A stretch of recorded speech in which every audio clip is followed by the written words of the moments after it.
Guys, pakinggan po ninyo si Linyo. Narito ang ating kaibigan, alas 9 na ng umaga.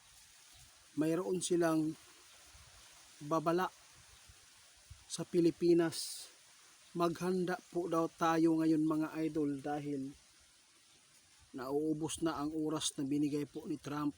Hindi po natin alam ngayon kung ano po ang kahahantungan po sa krisis na banta ngayon dito sa ating mundo. Buong mundo na po itong nahihirapan ngayon mga idol dahil sa krisis. Kaya wala tayong magawa dahil naumpisahan na ito. Kaya maghanda mga idol. Ninyo, salamat. Ano po bang balita? Bakit po sinabi ninyo na maghanda po ang Pilipinas dahil nauubos na ang oras na binigay po ni Trump sa Iran? Na, yun po ang problema dito mga idol. Sinabi po ng ating kaibigan Itiit, paghandaan na lang po ng mga Pilipino ngayon na mas malala pa ang sinati o masagupa natin dahil sa krisis. Ito po ang hula ng ating kaibigan noong 2025 na sa taong ito 2026 magkaroon ng digmaan. Mayroon pong hinula at mayroon pong ipinabaot sa kaibigan na taggutom, di ba?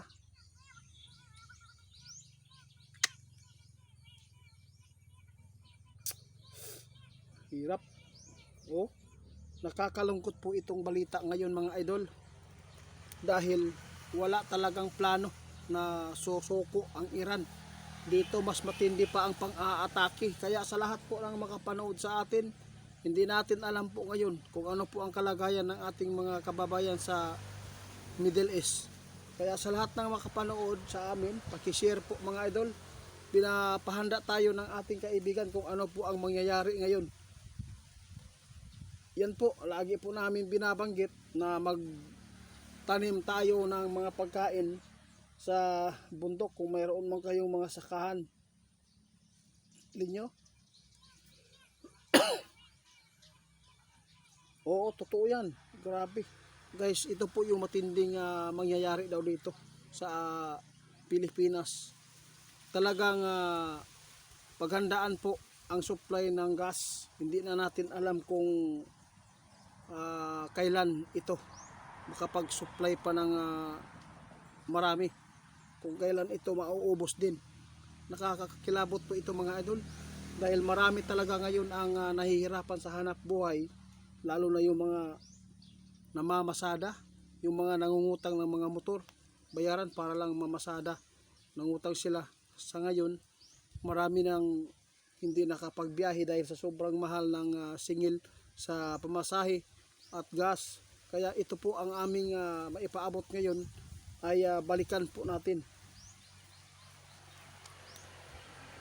Oo, tama. Magtanim tayo ng mga gulay mga idol. Saging, yun pong mga ipinapaabot po namin noon. Yun po, dahil magagamit po yan at mapakinabangan po ng mabuti yan kung sakali man magkaroon po ng nuclear. Kaya ito po ang ating paghandaan ngayon, yung kinatatakutan po ng mga kaibigan natin na yung pinaka delikado na paputok.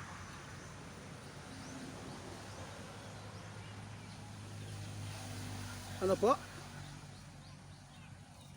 Pasensya na kaibigan na hindi ko masyadong marinig dahil sa ingay po ng motor. Oo, salamat po guys. Tandaan po ninyo ha, sa lahat po daw ng mga makapanood sa atin, i-share lang po ninyo ito mga idol na ito po ang tinuro ng ating kaibigan. Nakikita po ng ating kaibigan talagang babagsak po ang ekonomiya po ng buong mundo at lalo pang krisis ang mangyayari dito. Kaya hinikayat ko po kayong lahat na kung mayroon man tayong lupa sa bukid, kung mayroon, taniman po natin kasi hindi po natin alam kung ano po ang mangyayari dito sa labanang ito. Wala pong nagpakumbaba, lahat po talaga matapang. sobrang ano na talaga mga idol, hindi na talaga maganda po ang nangyayari sa mundong ito. Kaya mag-ingat na lang po ang lahat po ng mga kababayan po natin na mga Pilipino, yung hindi pa nakauwi dito sa Pilipinas. Salamat. Guys, paki-report po kay Ghost Hunter 88 Fans sa Facebook page niya at TikTok. Ghost Hunter 88 Fans 2.0.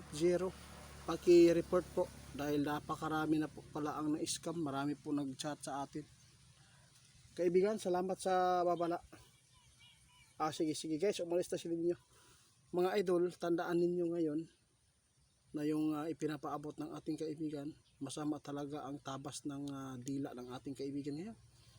Masamang ibig sabihin niya na ipinapahanda po ang buong mundo at lalo na yung Pilipinas dahil posibleng babagsak talaga yung ekonomiya natin dito sa gulong ito dahil buong mundo po ito mga idol na apektuhan na sa supply ng mga gas, bilihin. Kaya wala tayong magawa.